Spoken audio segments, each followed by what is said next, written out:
comparison to what your average gold miner might have been living in at the time.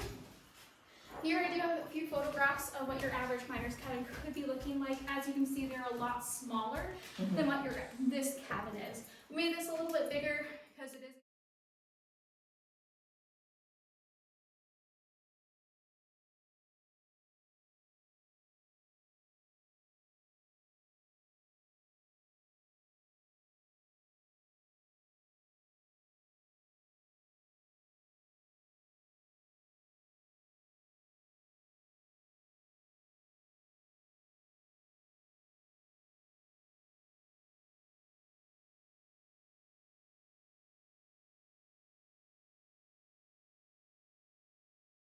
Like the Sierra Views mine did have like a boarding house for their hard rock mines. You're working underground into the hillside here. You guys list lighting solutions. The first type of lighting solution that would have been used in our mine here is a miner's candlestick like this one right here.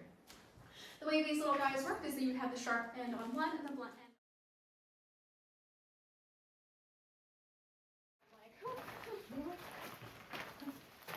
Luckily we were done with this half already, so we're like, we're just gonna pop out of here and continue the tour.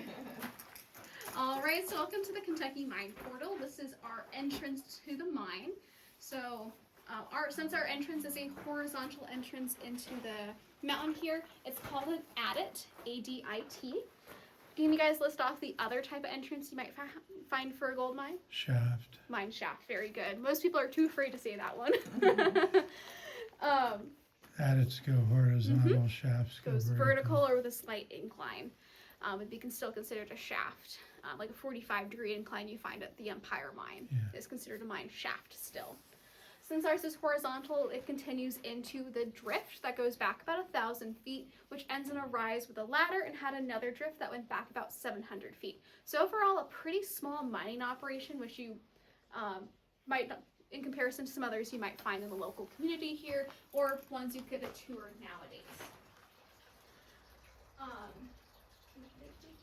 When James Gowan and his partners operated from 1853 to 1896, he only had about 5 to 6 guys working at one time, so a very small mining crew in comparison to some other mines you might see around here.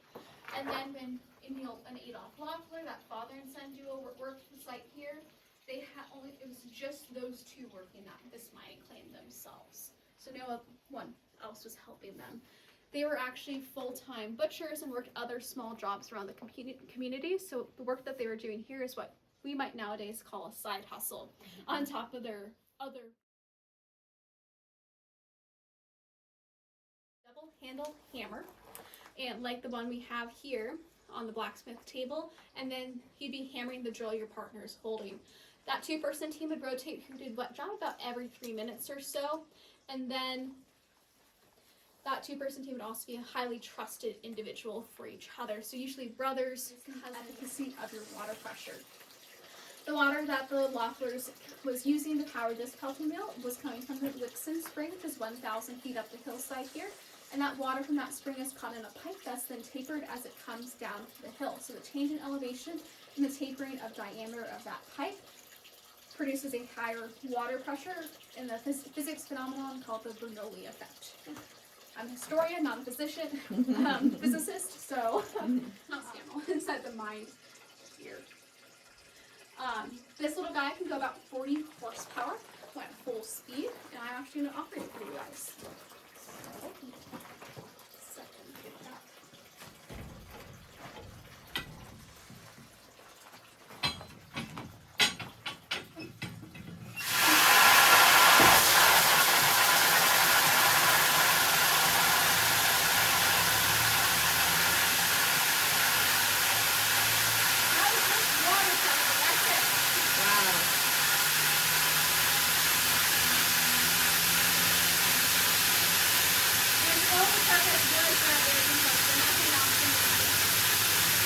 Is it still hooked up to that compressor or no? No, it's not. So the bell wheel here is connected via the belt that's still up on the ground to the air compressor, and that'd be operating the air compressor.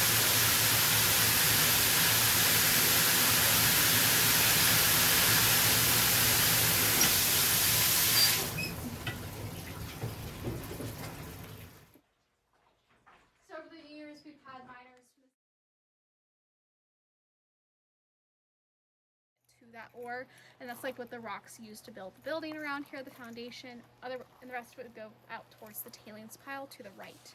If it's gold containing rock, an ore rock, you're gonna continue straight across the trestle, and we're gonna follow that route.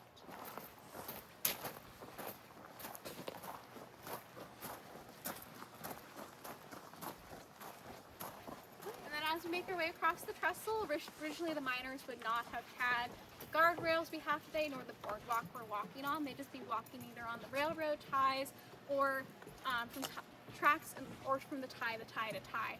This is our third or more rendition of the trestle. We did just get it redone last year by a local construction company with some of the old stuff from the 90s when the last full rendition was done. If you guys look over your left shoulder, kind of back, you can see a redwood water tank. Water from that water tank would be stored and then introduced in the last step of the stamp.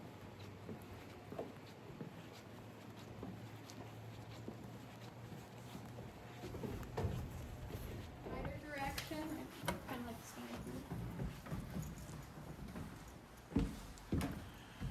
So originally it was just the rails Just is the the only rails. thing that ran across here. With the ties that the board. And so when they were pushing these, they had to walk those rails? Either on the rails or the tie from various the ties supporting the rails. Like I said, this is our third rendition, so it was likely the ties might have been a lot closer together originally. So welcome to our stamp mill. So this is where the gold ore is processed. Up here we have our hopper room. This is where the full carts are then dumped into the hopper below. The hopper is made out of two different sized grizzlies. One at the slight angle would allow rocks with the size of a walnut fall through straight down to the orbit at the very bottom for the stamps. Anything larger will hopefully fall through that larger graded grizzly that's more level, and that's to the orbit that we're looking into directly below.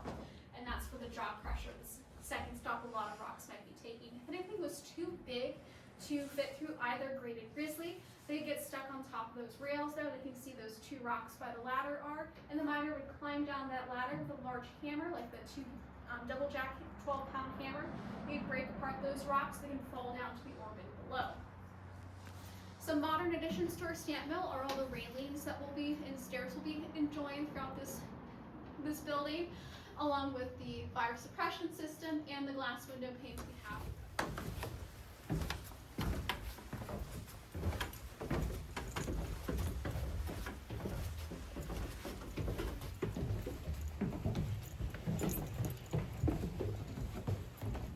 Railroad ties that they used to make that larger graded grizzly poking out through the wall there. Remember, this entire building is all salvage material from other abandoned stamp mills found throughout the community here, including these large 16 by 16 inch wood beams found throughout the building. A lot of these large 16 by 16 inch beams are all hand hewn by a tool called an adze, which I do have up here on this beam for you guys to see down to the orbit below us. You can change the different sizes of rocks that are getting processed by this jaw crusher by changing the throat size. So how small or big you want the rocks to be processed to. And those different throat sizes, you can see 3 samples up on the shelf here.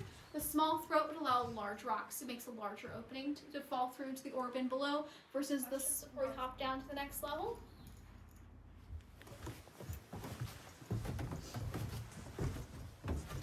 The core of our stamp mill here is this really cool piece of machinery.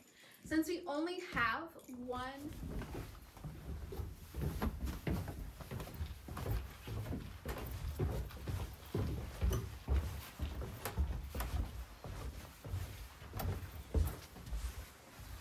without affecting everything else in this building. Nowadays, we only have stamp number 3 in operation. That's why that finger is pulled out. Every full rotation of that camshaft, it's going to drop the stamp 2 times. As that cam goes up, it's going to be lifting it via the tap it till it hits the peak and then drops the stamp down. You may notice cams are not all lined up perfectly, so they're all timed to go off at different times, much like your spark plugs in your car. They're timed to go 1, 3, 5, 2, 4 in their operation.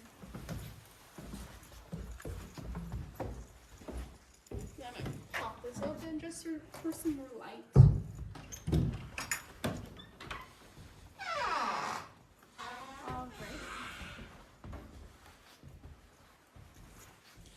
welcome to the bottom floor of our stamp mill here. Here we can see the two bottom halves of the sets of stamps, the two batteries of 5 and their battery boxes.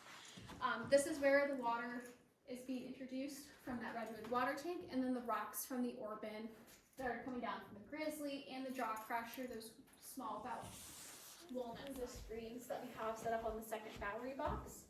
And these screens would have a fine mesh on them as like this, so a very, very fine mesh. So I can kind of see you guys through it. I don't know if you can see me. It's an incredibly fine mesh. Where that water rock slurry, that water rock slurry flows across the tables, it adheres itself to that mercury on that copper plate, forming an amalgam, hence the name for these tables, amalgamation tables. About 80% of your gold is, on average, is going to get captured by that. The last chance to capture any remaining gold in this mining operation would be the shaker table down here. That water and rock slurry coming off amalgamation tables is then piped down onto this table. It's also a Pelton power device, and it would be shaking back and forth, vibrating while everything flows across that table. Since gold is so heavy, it is going to adhere. Really cool thing with these ore bins, we notice the collar on the middle stamps on that.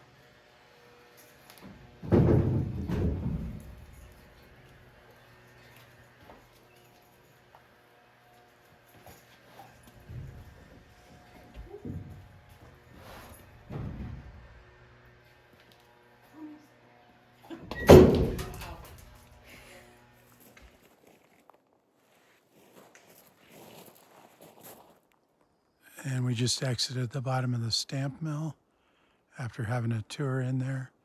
We started up in that top level after walking across the ore cart rail structure. Pretty cool. And this current building was built in the late 1920s to 1930.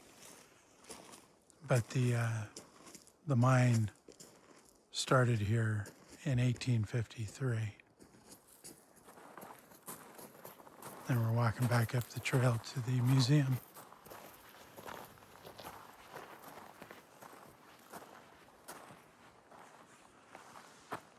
That was the ore cart rail that entered the top of the stamp mill. And information on the big-eared bats that live in the Kentucky mine.